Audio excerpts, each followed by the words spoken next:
This is the Free Zone Communiqué, transmitting from Virginia's unoccupied sector.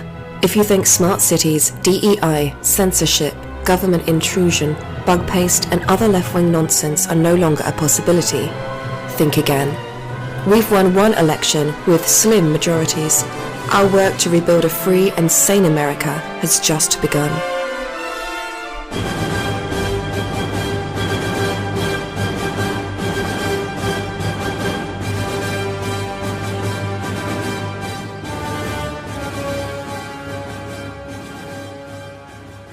They could not have me talking about what really happened in Iraq. And the public was so enraged over the Iraq war.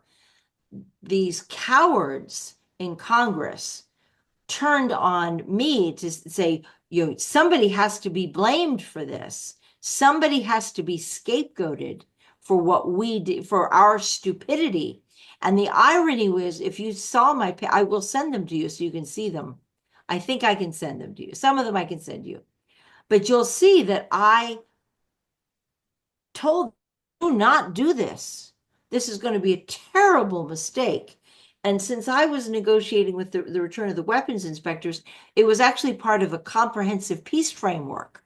I knew that the 6 months prior to 9/11, the Iraqis invited the FBI to send a terrorism task force into Baghdad with authorization to run terrorism investigations, interview witnesses, make arrests. And when I challenged the Iraqis in April and May of 2001 to hand over any fragment of intelligence on the 9/11 attack, or they would be bombed harder than they'd ever been bombed before, and that threat came above the Secretary of State, which is only 3 people: the President, George Bush, Vice President Dick Cheney, and Secretary of Defense Donald Rumsfeld. Those 3 people. And as of April and May, they were already threatening the Iraqis with war in the event they had been threatening Iraqis for a long time. They had the no-fly zones that the Iraqis were flouting. The Iraqis were killing their own people. Saddam Hussein could tell you, come to my birthday party. That doesn't mean you believe the son of a bitch. Okay, but the question is, what was it? What was it? Because a lot of people inside the swamp who know a lot of stuff about Iraq turned against the war. They didn't get it. Yeah, but they weren't the ones who negotiated the return of the weapons inspectors. None of those people were in the room. So except for me, when I was the one sitting down with the ambassador. UNMOVIC and the IAEA did not negotiate that return. No. What did they do? What was their role? They showed up after the deal was done. They just showed up after it was over. Who did you make the deal with? Who was your negotiating partner in Iraq? The ambassador Saeed Hassan and let's see, the foreign minister. Oh, what's his name? And those are the people that I was dealing with. You got receipts on that? Yeah. You got like shaking hands. Here's my buddy, the ambassador, or exchanging information. Yeah. Okay, well, that would they had photographs of me. Yes, that was why they were scared of me talking, because I knew everything. The Iraq had wanted peace with the United States. So before 9/11 ever started, they had agreed. Let me take you to the bombing of the USS Cole, because that explains a lot. Okay. That's in October of 2000, right before the presidential election. And I was the one who sat down with Iraq's ambassador while Florida was counting ballots counting hanging chads between Al Gore and George Bush, and they were trying to figure out who was going to win the election. And the idea was we were going to give the new president, whichever side it was, we were going to give them a great victory. And they would have a big foreign policy victory that President Clinton had not been able to solve, but they were going to start the new president, whether it was Gore or Bush, either one of them, would start off with this big victory. So I was having those meetings at that point, and because of the bombing of the USS Cole, the Iraqis, the guy who actually organized that attack was a Saudi who had been hanging out in Baghdad. Right. And so he had been deported from Baghdad and he had gone to Yemen. And then the Iraqis warned me. And this was a part of what I did as a back channel, was mostly counterterrorism. So I would get I'm sorry, mostly what?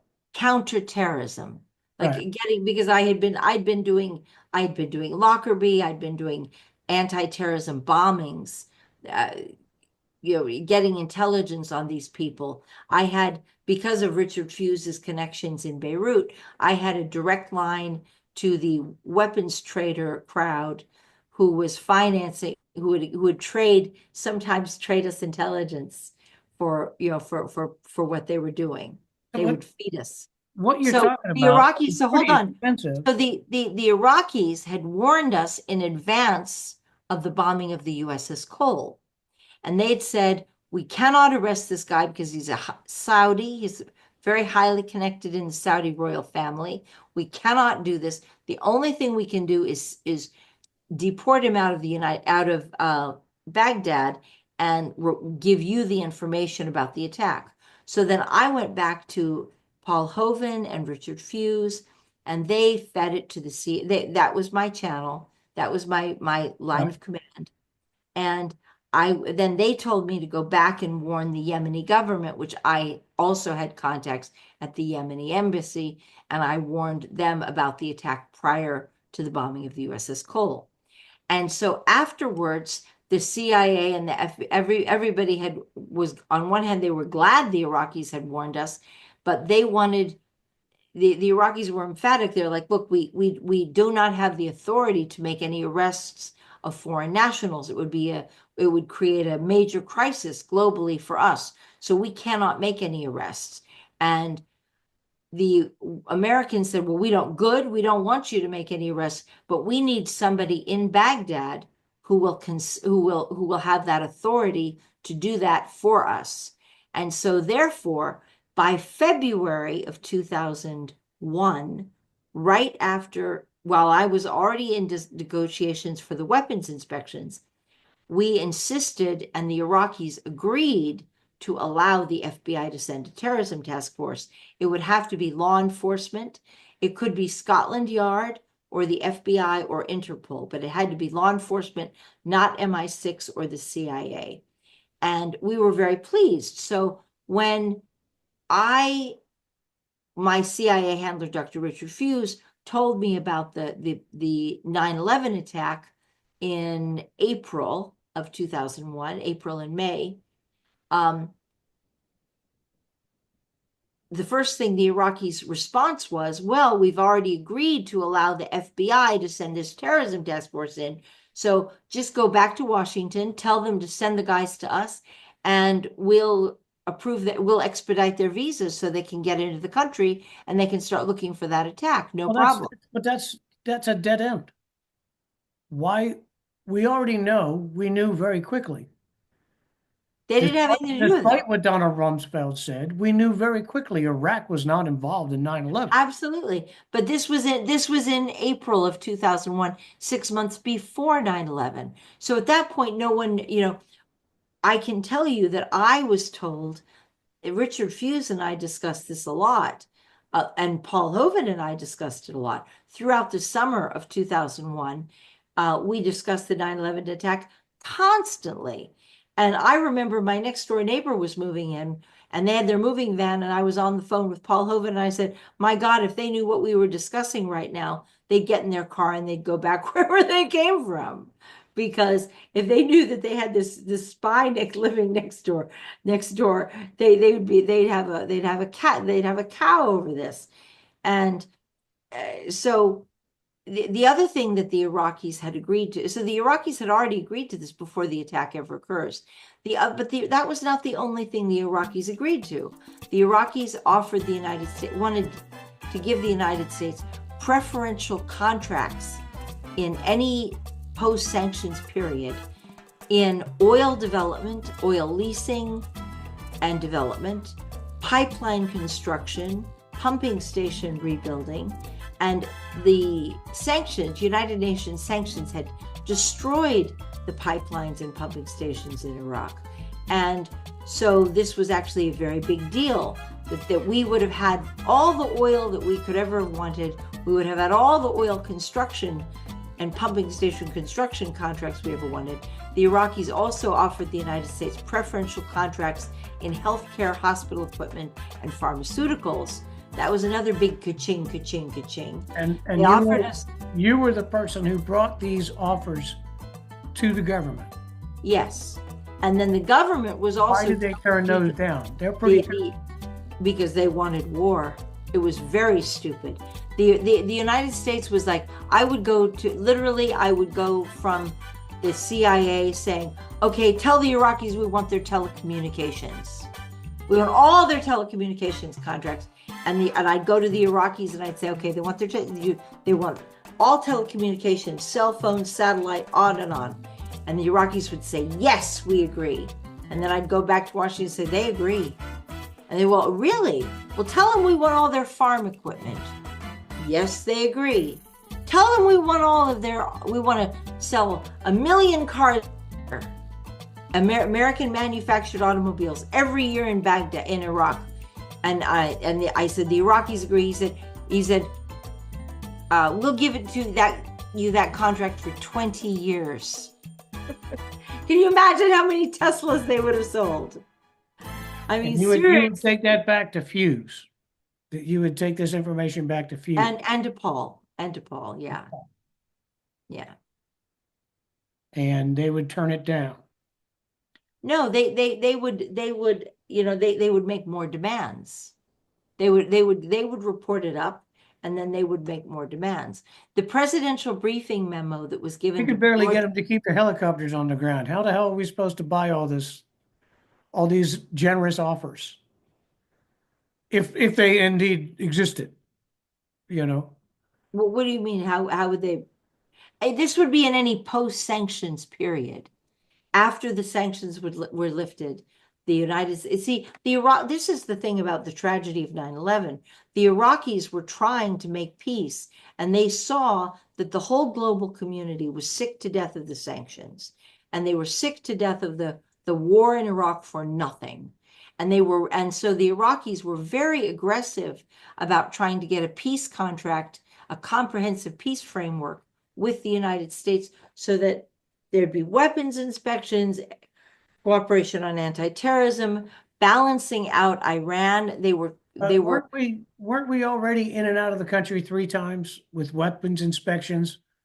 And we didn't have it. We knew that they didn't have any. We knew they didn't have any. We knew that they never had any weapons.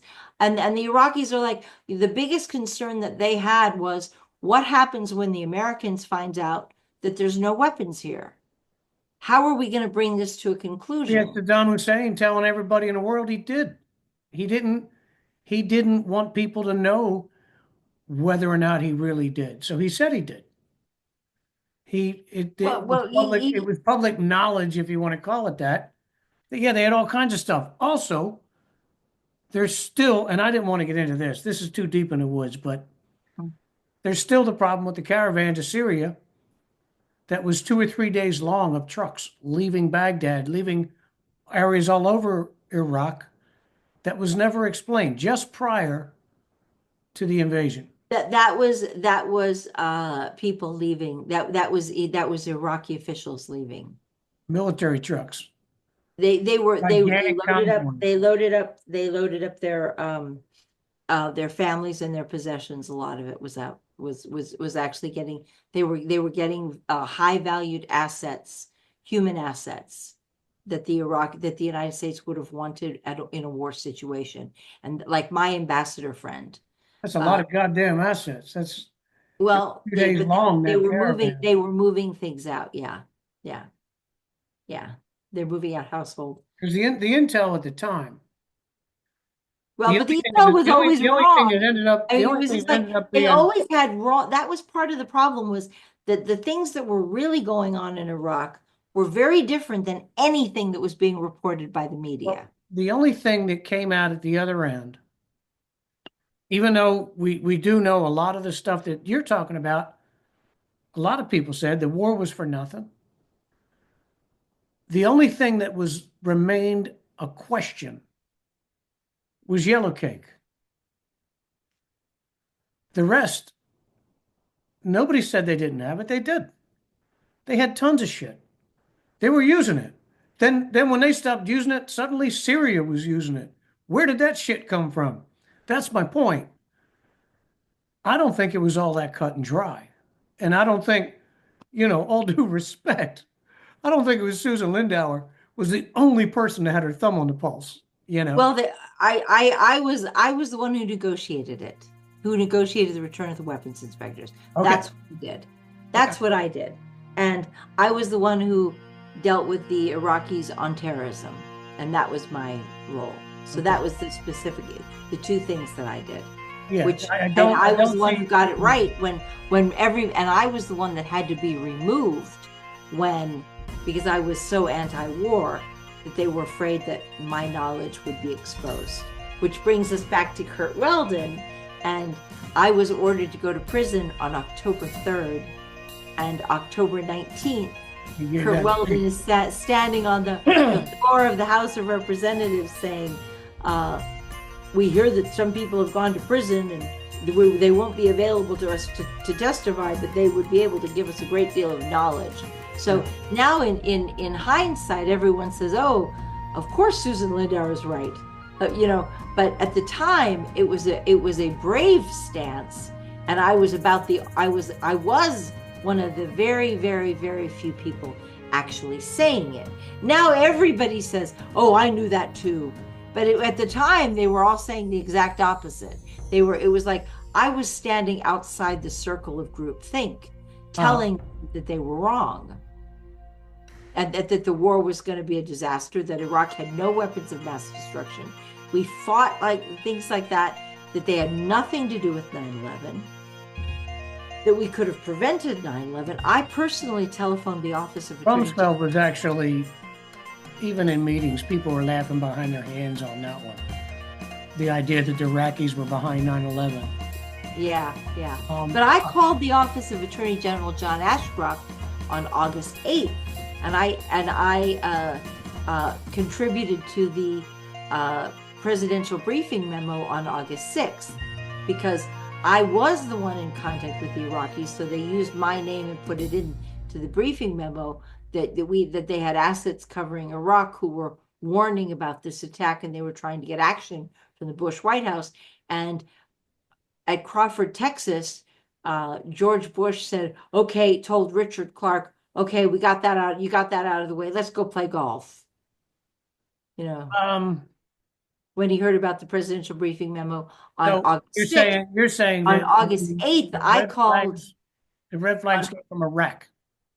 No, the red flags came from us, and I took it to the Iraqis, and the Iraqis said, well, we've already offered to allow the FBI to send a terrorism task force into the country. So, we keep telling you to send them in. If you're worried about this attack, send the FBI.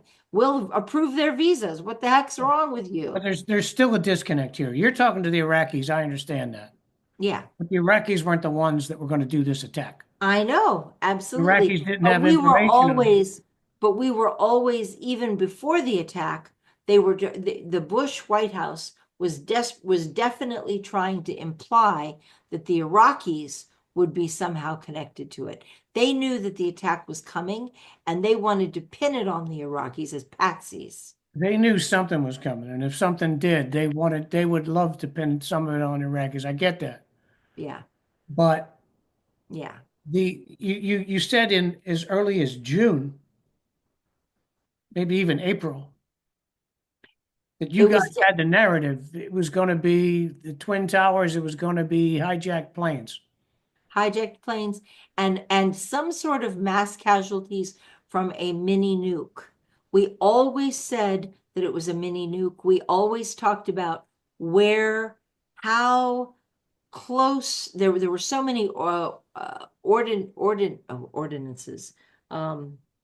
where the depots where the nuclear bombs were held. And Paul would talk about how easily somebody could, what it would take to get onto a base, to go get, to steal a nuke, and how it could be done on the eastern seaboard, and how, and in driving distance from New York City. And he always said that it would be something that could be done through, somebody having the right kind of ID to get onto a base. It would be actually not that difficult to steal Well, I do want to, I said two parts earlier. I think it's going to go beyond that. Yeah.